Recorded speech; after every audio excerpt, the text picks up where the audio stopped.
Republic Kannada ಏನ್ ನಿಮ್ problem ಕಾರ್ಯಕ್ರಮ. ನಾನು ಅಶ್ವಥ್. ವೀಕ್ಷಕರೇ, ಏನ್ ನಿಮ್ ಪ್ರಾಬ್ಲಮ್, ಏನ್ರಿ ನಿಮ್ ಪ್ರಾಬ್ಲಮ್ ಅಂತ ನಾನಿವತ್ತು ಫ್ರೀಡಂ ಪಾರ್ಕ್ ಹತ್ರ ಬಂದಿದ್ದೀನಿ. ನಿಮ್ಗೆಲ್ರಿಗೂ ಕೂಡ ಗೊತ್ತಿರಬಹುದು, ಇಡೀ ದೇಶದಾದ್ಯಂತ ಒಂದೇ ಒಂದು ಚರ್ಚೆ, ಅದು ನೀಟ್ ಎಕ್ಸಾಮ್ ನಲ್ಲಿ ಆದಂತಹ ಒಂದು ಅಕ್ರಮ, ಇವತ್ತು ವಿದ್ಯಾರ್ಥಿಗಳಿಗೆ ಆದಂತಹ ಅನ್ಯಾಯ, ಆ ಅನ್ಯಾಯವನ್ನ ಪ್ರಶ್ನೆ ಮಾಡೋದಕ್ಕೆ ಹೋದ್ರೆ ಆಗ್ತಿರುವಂತಹ ಮತ್ತೊಂದು ಅನ್ಯಾಯ. ಈ ರೀತಿ ಎಲ್ಲ ಆಗ್ತಿರೋದನ್ನ ವಿದ್ಯಾರ್ಥಿಗಳು ಒಂದ್ ಕಡೆ ಪ್ರಶ್ನೆ ಮಾಡ್ತಾ ಇದ್ದಾರೆ.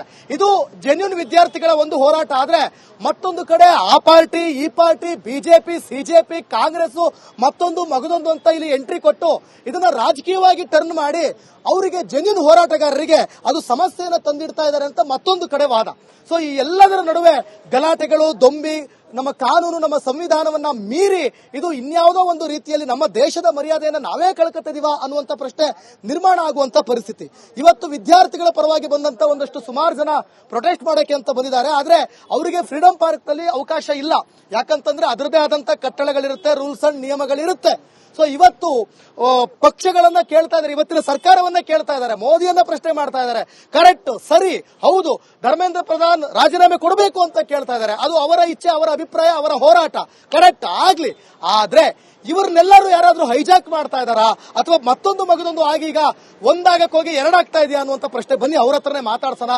ಅವ್ರು ಯಾವ ಉದ್ದೇಶಕ್ಕೆ ಬಂದಿದ್ದಾರೆ, ಅವ್ರ ಉದ್ದೇಶ ಏನು, ಅವರ ಅಸಲಿಯತ್ತೇನು, ಏನಕ್ಕೋಸ್ಕರ ಈ ಹೋರಾಟ, ಎಲ್ಲವನ್ನು ಕೂಡ ಮಾತಾಡ್ಸೋಣ.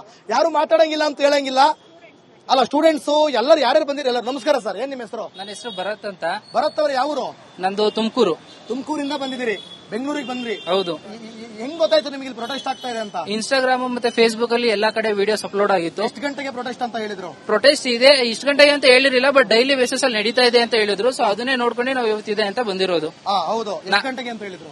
ಟೈಮಿಂಗ್ಸ್ ಏನು ಹೇಳಿಲ್ಲ. ನಾವು ಬರೋ ತುಮಕೂರಿಂದ ಇಲ್ಲಿ ಬರೋ ಅಷ್ಟೊಂದು 12 ಗಂಟೆ ಆಯ್ತು. 12 ಗಂಟೆಯಿಂದ ನಾವು ಜಾಯ್ನ್ ಅಂತ ಬಂದು, ಬಟ್ ಪರ್ಮಿಷನ್ ಇರ್ಲಿಲ್ಲ.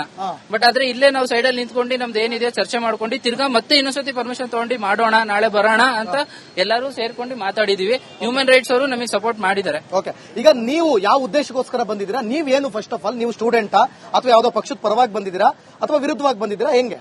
ಸರ್, ನಾನು ಯಾವ್ದೇ ಪಕ್ಷಕ್ಕೆ ಸಪೋರ್ಟ್ ಮಾಡ್ಕೊಂಡ್ ಬಂದಿಲ್ಲ. ನಾನು ಒಬ್ಬ ಸ್ಟೂಡೆಂಟ್, ನಾನು ಮಾಸ್ಟರ್ಸ್ ಮಾಡ್ತಾ ಇದ್ದೀನಿ, ನಾನು ಇಂಜಿನಿಯರಿಂಗ್ ಮಾಡಿದ್ದೀನಿ, ನಾನು ಡಿಪ್ಲೊಮಾ ಮಾಡಿದ್ದೀನಿ.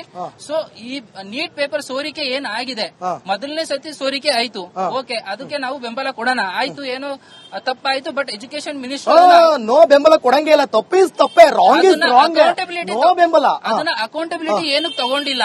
ಅದು ಎಜುಕೇಶನ್ ಮಿನಿಸ್ಟ್ರಿ ಆಗಿರ್ಬೋದು, ಇಲ್ಲ ಅಂದ್ರೆ ಗವರ್ಮೆಂಟ್ ಆಫ್ ಇಂಡಿಯಾ ಆಗಿರ್ಬೋದು. ಮತ್ತೆ ಮಗದೊಮ್ಮೆ ತಿರ್ಗಾ ರೀ ಎಕ್ಸಾಮ್ ಏನ್ ಕಂಡಕ್ಟ್ ಮಾಡಿದ್ರು, ಅವಾಗ್ಲೂ ನೀಟ್ ಪೇಪರ್ ಸೋರಿಕೆ ಆಯ್ತು. 2018ರಿಂದ 19ರಿಂದ ಆಗ್ತಾನೆ ಇದೆ, ಬಟ್ ಅದನ್ನ ಅಕೌಂಟಬಿಲಿಟಿ ತಗೊಂಡವ್ರು ಯಾರು? ಓಕೆ, ಈಗ ಜೆನ್ಯೂನ್ ಹೋರಾಟ ನಿಮ್ದು. ಹೌದು. ಇದು ಎಲ್ಲೋ ಒಂದ್ ಕಡೆ ಈ ಸಿಜೆಪಿ ಜಿರ್ಲೆ ಪರ್ಲೆ ತರ್ಲೆ ಅನ್ಕೊಂಡು ಏನಾದ್ರು ಹೈಜಾಕ್ ಮಾಡ್ತಾ ಇದಾರ ಅಂತ ನಿಮ್ಗೆ ಅನಿಸ್ತಾ ಇದೆಯಾ? ಸರ್, ಹೈಜಾಕ್ ಮಾಡೋದಕ್ಕಿಂತ ಅನ್ನೋದ್ರ ಬದಲಿಗೆ ನಮಗೆ ನಮ್ಮ ಫಂಡಮೆಂಟಲ್ ರೈಟ್ಸ್ ಗೊತ್ತು. ನಮ್ಗೆ ಸ್ಕೂಲಲ್ಲಿ ಕಾಲೇಜ್ ಹೇಳ್ಕೊಟ್ಟಿದ್ದಾರೆ, education is your basic need and it's your right. ಅದನ್ನ ನಾವು ತಗೊಂತಾ ಇದೀವಿ ಅಂದ್ರೆ it has to be set in to the standards. ಅದನ್ನ ಮಾಡಕ್ ಆಗ್ತಾ ಇಲ್ಲ ಗೌರ್ಮೆಂಟ್ ಕೈಲಿ ಅಂದ್ರೆ ಇನ್ನೇನಕ್ಕೆ ಗೌರ್ಮೆಂಟ್ ನಾವೇನಕ್ಕೆ ಎಲೆಕ್ಟ್ ಮಾಡಿ ಅವ್ರನ್ನ ಅಲ್ಲಿ ಸಪೋರ್ಟ್ ಮಾಡಿ? ನಿಮಗೆ ಇನ್ನೊಂದು ನೇರವಾದಂತ ಪ್ರಶ್ನೆ, ಹೋರಾಟ ಸರ್ಕಾರ ಮತ್ತು ನಿಮ್ಮಗಳ ನಡುವೆ, ಜೆನ್ಯೂನ್ ಸ್ಟೂಡೆಂಟ್ಸ್ ಮತ್ತು ಸರ್ಕಾರದ ನಡುವೆ ಅದಷ್ಟೇ ಇರಬೇಕು. ರಾಜಕೀಯವಾಗಿ ಟರ್ನ್ ಆಗ್ತಾ ಇರೋದು ಸರಿ ಅಂತ ನಿಮ್ಗೆ ಅನಿಸ್ತಾ ಇದೆಯಾ? ಸರ್, ರಾಜಕೀಯವಾಗಿ ಟರ್ನ್ ಮಾಡ್ತಾ ಇದ್ದಾರೆ, ಬಟ್ ಅದ್ ಮಾಡಬಾರ್ದು. ಹಂಗಂತ ಹೇಳಿ ಬೇರೆ ಪಕ್ಷವ್ರು ಬಂದು ಸ್ಟೂಡೆಂಟ್ಸ್ ನ ಸಪೋರ್ಟ್ ಮಾಡಬೇಡಿ ಅಂತಾನು ಯಾರು ಹೇಳ್ಬಾರ್ದು. ಅದು ಯಾರೇ ಆಗಿರ್ಬೋದು, ಹ್ಯೂಮನ್ ರೈಟ್ಸ್ ಅವ್ರು ಆಗಿರ್ಬೋದು, ಮತ್ತೊಂದು ಮಗು ಯಾವ್ದೇ party, they all have come to support the students, youth of India, we the people of India. ನಮ್ಮ ಸಂವಿಧಾನ ಪೀಠಿಕೆಯೇ ಒಂದಷ್ಟು ಇದೆ, ನಮಗೆ ಪ್ರತಿಭಟನೆ ಹಕ್ಕು ಇದೆ. ಆ ಹಕ್ಕಿನಲ್ಲಿ ಒಂದಷ್ಟು ನಮಗೆ ರಿಲೀಫ್ ಇದೆ, ರಿಸ್ಟ್ರಿಕ್ಷನ್ಸ್ ಇದೆ, ಫ್ರೀಡಮು ಇದೆ.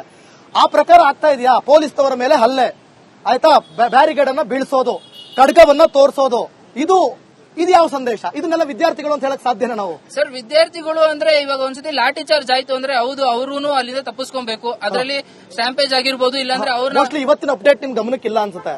ಮನವೊಲಿಸಲಿಕ್ಕೆ ಅಂತ ಹೋದಂತ ಪೊಲೀಸ್ನವ್ರ ಮೇಲೆ ಮೊಟ್ಟ ಮೊದಲು ಅಲ್ಲೇ ಆಗಿದ್ಮೇಲೆ ಆಮೇಲೆ ಪೊಲೀಸ್ನವರು ಲಾಠಿ ಚಾರ್ಜ್ ಮಾಡಿರೋದು ಇವತ್ತು ಕಂಪ್ಲೀಟ್ ಅದ್ರದ್ದು ಚಿತ್ರ ಹೇಳ್ತೀನಿ ನೋಡಿ. ಇವಾಗ ಆಯ್ತು, ಯಾವ್ದೋ ಒಂದು ಹುಡುಗ ಸ್ಟೂಡೆಂಟ್ ಏನೋ ಮಾಡ್ದ, ಇಲ್ಲ ಬಿಹೇವ್ ಮಾಡ್ದ, ಇಲ್ಲ ಅವ್ರಿಗೆ ಕಲ್ತೂರಾಟ ಮಾಡ್ದ, police can sensitize them first time, second time, third time, give the warning to them. If they are not doing, detain them, but don't do the lathi charge. ಅಲ್ಲ, 100 ಸಲ ವಾರ್ನಿಂಗ್ ಕೊಟ್ಟಿದ್ದಾರೆ. ವಾರ್ನಿಂಗ್ ಕೊಟ್ಟಿರುವಂತ ವಿಡಿಯೋಸ್ಗಳು ಇವತ್ತು ನಮಗೆ ಲಭ್ಯ ಆಗಿದೆ. ಸರ್, ಕೊಟ್ಟಿದ್ರೆ ಮತ್ತೆ ಏನಕ್ಕೆ ಹೋಗ್ತಾ ಇಲ್ಲ, ಏನಕ್ಕೆ ಬಿಹೇವ್ ಮಾಡ್ತಾ ಇಲ್ಲ ಹಂಗಂತ ಹೇಳ್ಬಿಟ್ಟು they are not doing for any wrong intention or cause. So ನಾನು ಈಗಲೂ ಹೇಳ್ತಾ ಇದ್ದೀನಿ, ವಿದ್ಯಾರ್ಥಿ ನೋಡಿ, ಪದೇ ಪದೇ ಈ ತರ ಪತ್ರಿಕೆಗಳು ಸೋರಿಕೆ ಆಗುವಂತದ್ದು ಇದು ಖಂಡಿತವಾಗ್ಲೂ ಇದು ತಪ್ಪು. ಇದು ಆಗ್ಲೇಬಾರದು. ವಿದ್ಯಾರ್ಥಿಗಳ ಜೀವನ ಹಾಳಾಗ್ತಾ ಇದೆ. 4 ಗೋಡೆ ಮಧ್ಯೆ ನಿಂತ್ಕೊಂಡು ಕಷ್ಟಪಟ್ಟು ಓದಿ ಬೆವರು ಸುರಿಸಿರ್ತಾರೆ. ಅದೇ ತರ ಪೊಲೀಸ್ನವರು ಕೂಡ ಕಷ್ಟಪಟ್ಟು 4 ಗೋಡೆ ಮಧ್ಯೆ ಓದಿ ಅವ್ರ ಕೆಲಸನ ಅವ್ರು ತಗೊಂಡಿರ್ತಾರೆ. ಏಕಾಏಕಿ ತಗೊಂಡೋಗಿ ಅವರಿಗೆ ಹೊಡೆದು ಬಿಟ್ರೆ ಇದು ನ್ಯಾಯ ಅಂತಾರ ಸರ್? ನ್ಯಾಯ ಅನ್ನಲ್ಲ. ಓಕೆ, ನಿಮ್ದು ಅಭಿಪ್ರಾಯ ಹೇಳಿ ಮೇಡಮ್. ಈಗ ನೋಡಿ, ನಿಮ್ಮ ಹ್ಯೂಮನ್ ರೈಟ್ಸ್ ಅವ್ರ ಹತ್ರ ನಾನು ಬೇರೆ ಕೇಳಲ್ಲ, ಒಂದೇ ಕೇಳ್ತೀನಿ. ಸರ್ಕಾರದವರು ಈಗ ಮೋದಿ ಸರ್ಕಾರ ರೆಡಿ ಇದೆಯಂತೆ ಚರ್ಚೆ ಮಾಡೋದಕ್ಕೆ, ಅವ್ರು ರೆಡಿ ಇದಾರಂತೆ. ಬಟ್ ಇವರು ವಿಪಕ್ಷದವರು ಅದನ್ನ ಚರ್ಚೆ ಮಾಡೋದಕ್ಕೆ ಬಿಡ್ತಾ ಇಲ್ವಂತೆ. ನಿಮ್ಮ ಅಭಿಪ್ರಾಯ ಏನು? ಅವರು ರೆಡಿ ಇದಾರಂತೆ, ಇದನ್ನ ಕನ್ಕ್ಲೂಷನ್ ಕೊಡೋದಕ್ಕೆ ರೆಡಿ ಇದಾರಂತೆ, ವಿದ್ಯಾರ್ಥಿಗಳ ಪರವಾಗಿ ನಿಂತ್ಕೊಳ್ಳೋಕೆ ರೆಡಿ ಇದಾರಂತೆ. ಒಳ್ಳೆ ವಿಚಾರ. ಇವಾಗ ವಿದ್ಯಾರ್ಥಿಗಳ ಪರವಾಗಿ ಮಾತಾಡ್ತೀನಿ ಅಂತ ಹೇಳಿದಾಗ ಅದಕ್ಕೆ ಅವಕಾಶ ಕೊಡ್ಲೇಬೇಕಲ್ವಾ? ಸೊ ಈಗ ಇದ್ರ ನೋಡಿ, ಈಗ ರಾಜಕೀಯ ಮಿಕ್ಸ್ ಆಗಿ ಎಡವಟ್ಟಾಗ್ತಾ ಇದೆ. ರಾಜಕೀಯದಲ್ಲಿ ಬರಲೇ ಬರೋದು. ಯಾಕಂದ್ರೆ ಸ್ಟೂಡೆಂಟ್ಸ್ ಸುಮಾರು ವರ್ಷಗಳಿಂದ ಅವ್ರ ದುಡಿಮೆ ಇದು, ಅವ್ರ ಕಷ್ಟ, ಅವ್ರು ಓದಿ ಅವ್ರ ಒಂದು ಜೀವನದಲ್ಲಿ ಏನೋ ಒಂದು ಸಾಧನೆ ಮಾಡ್ಬೇಕು ಅಂತ ಒಂದು ಸಾಧನೆಯನ್ನ ಗುರುತಿಸಬೇಕು. ಇದು ರಾಜಕೀಯವಾಗಿ ತಗೊಂಡು ರಾಜಕಾರಣ ಮಾಡಿದ್ರೆ ಇದರಲ್ಲಿ ಯಾವುದೇ ರೀತಿಯಾದಂತ ಇದು ಷಡ್ಯಂತ್ರ. ಇನ್ನೊಂದೇನಂತಂದ್ರೆ ವಿದ್ಯಾರ್ಥಿಗಳಿಗೆ, ಎಸ್ಪೆಷಲಿ ವಿದ್ಯಾರ್ಥಿಗಳಿಗೆ ಬಂದ್ಬಿಟ್ಟು ನ್ಯಾಯ ಸಿಕ್ಲೇಬೇಕು. ತೀರ್ಮಾನ ತಗೊಂಡಿದ್ದಾರೆ, ಆ ತೀರ್ಮಾನಕ್ಕೆ ಸ್ಟೂಡೆಂಟ್ಸ್ ಕೂಡ ಬದ್ಧರಾಗಬೇಕು. ಅರ್ಥ ಆಯ್ತಾ? ಈ ರೀತಿ ಒಂದು ತೀರ್ಮಾನ ಇದೆ ಅಂತಂದ್ರೆ ಖಂಡಿತ ಬಂದ್ಬಿಟ್ಟು ತೀರ್ಮಾನ ಆಗ್ಲಿ, ವಿಪಕ್ಷಗಳು ಕೂಡ ಬಂದ್ಬಿಟ್ಟು ಸಹಕಾರ ಕೊಡ್ಲೇಬೇಕು. ಖಂಡಿತ. ಆಮೇಲೆ ಎಕ್ಸಾಮು ನಡೆದೋಯ್ತು, ಮೇಗೆ ನಡೆದೋಯ್ತು ಎಕ್ಸಾಮು, ರೀ ಎಕ್ಸಾಮು ಆಗೋಯ್ತು. ಸೊ ಈ ರೀ ಎಕ್ಸಾಮ್ ಮುಂಚಿತವಾಗಿ ಇದು ಆಕ್ಚುಲಿ ಪ್ರತಿಭಟನೆಗಳು ಆಗ್ಬೇಕಿತ್ತು. ಅವತ್ತು ಪ್ರತಿಭಟನೆ ಕಿಚ್ಚಿಲ್ಲ. ಈಗ ಪ್ರಶ್ನೆಗಳು ಮಾಡ್ತಾ ಇರೋದು ಏನು ಅಂತಂದ್ರೆ, ಜನ ಅವತ್ತು ಮಾಡದಿದ್ರು ಇವಾಗ ಯಾಕೆ, ಇದ್ರಲ್ಲೇನೋ ಷಡ್ಯಂತ್ರ ಅಂತ ಹೇಳ್ತಿದ್ದಾರೆ. ನಿಜನಾ? ಇರಬಹುದು ಸರ್, ಕೆಲವೊಂದು ಅವತ್ತೇ ಆಗ್ಬೇಕಿತ್ತು. ಈಗ ನಿಮಗೆ ಯಾವ ಕೆಳಗೆ ಬಿದ್ದಾಗಲೇ ಹೇಳೋದು. ಈಗ ನಾವು ಅಂಕಪಟ್ಟಿ ಬಂದಾಗ ಮಕ್ಕಳದು ಅವ್ರವ್ರ ವೇದನೆ ಗೊತ್ತಾಗಿದೆ. ಫಸ್ಟ್ ನಾನು ಈ ತರ ತಕೊಂಡಿದೆ, ಈ ತರ ನೆಕ್ಸ್ಟ್ ಬಂದಿದೆಲ್ಲ, ಅದಕ್ಕೆ ಅವರ ಉಕ್ಕುತ್ತಿದೆ ಅವ್ರ ಮನಸ್ಸಲ್ಲಿ. ಅದು ರೀ ಎಕ್ಸಾಮ್ ಆಗೋಕ್ಕೂ ಮುಂಚೆ ರೀ ಎಕ್ಸಾಮ್ ಆಗಕ್ ಮುಂಚೆ ಅಂತ ಹೇಳಿದ್ರೆ ಅವ್ರು ನೋಡೋಣ, ಒಂದು ಅವಕಾಶ ಕೊಟ್ಟು ನೋಡೋಣ, ತಿದ್ದುಪಡಿ. ಒಂದ್ ನಿಮಿಷ ಇರಿ, ಮಕ್ಕಳು ಆ ತರ ಭಾವನೆಯಲ್ಲಿ ಹೇಳಿದ್ದಾರೆ, ಅದು ನೋಡಿದ್ದಾರೆ. ಈಗ ಅವ್ರಿಗೆ ಸರಿಯಾದ ಇದು ಸಿಕ್ಲಿಲ್ಲ ಫಲಿತಾಂಶ, ಅದಕ್ಕೆ ಅವ್ರು ಹೋರಾಟಕ್ಕೆ ಇಳಿದಿದ್ದಾರೆ. ಇದರಲ್ಲಿ ರಾಜಕೀಯದವ್ರು ಬಂದು ಬಣ್ಣ ಬಳ್ದು ನೀವು ನಾವು ಅಂತ ಕಿತ್ತಾಡ್ತಿರುವಾಗ ಮಕ್ಕಳ ಭವಿಷ್ಯ ಹಾಳಾಗ್ತಿದೆ ಅಂತ ನೋಡ್ತಿಲ್ಲ ಅವರು. ಅದಕ್ಕೆ ನಾವು ಮಾನವ ಹಕ್ಕು ಕಡೆಯಿಂದ ನಾವು ಯಾವುದೇ ರಾಜಕೀಯ ಆಗ್ಲಿ ಯಾವುದೇ ಇದಕ್ಕಾಗಿ ನಾವು ಬಂದಿಲ್ಲ. ನಾನು ಒಂದು ವಿದ್ಯಾರ್ಥಿ ಆಗಿರುವಾಗ ನಮ್ಮ 4 ಗೋಡೆಯಲ್ಲಿ ಎಲ್ಲ ಸಮಸ್ಯೆ ಬಗೆಹರಿತಾ ಇತ್ತು.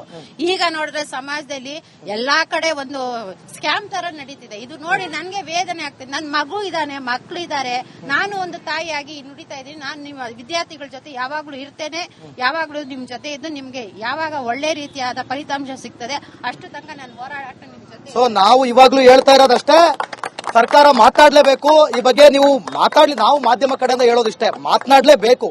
ಅವತ್ತು ಜಂತರ್ ಮಂತರ್ನಲ್ಲಿ ಕುಸ್ತಿಪಟುವಿನ ವಿರುದ್ಧ ಪ್ರೊಟೆಸ್ಟ್ ಆದಾಗಲೂ ಕೂಡ ಇದೇ ತರ ಹಿಂಸಾಚಾರಗಳಾಗಿದ್ವು. ಅವತ್ತು ಮಾತಾಡ್ಲಿಲ್ಲ, ಇವತ್ತು ಮಾತಾಡೋದು ಲೇಟ್ ಆಗ್ತಾ ಇದೆ. ಈಗ ಮಾತಾಡ್ತಾ ಇದ್ದೀರಾ, ಮಾತಾಡ್ಲೇಬೇಕು. ನಮ್ಮ ಇಚ್ಛೆ ಇಷ್ಟೇ, ವಿದ್ಯಾರ್ಥಿಗಳಿಗೆ ನ್ಯಾಯ ಸಿಗಬೇಕು. ನೆಕ್ಸ್ಟ್ ಬರೋ ಪ್ರಶ್ನೆ ಪತ್ರಿಕೆಗಳು ಸೋರಿಕೆ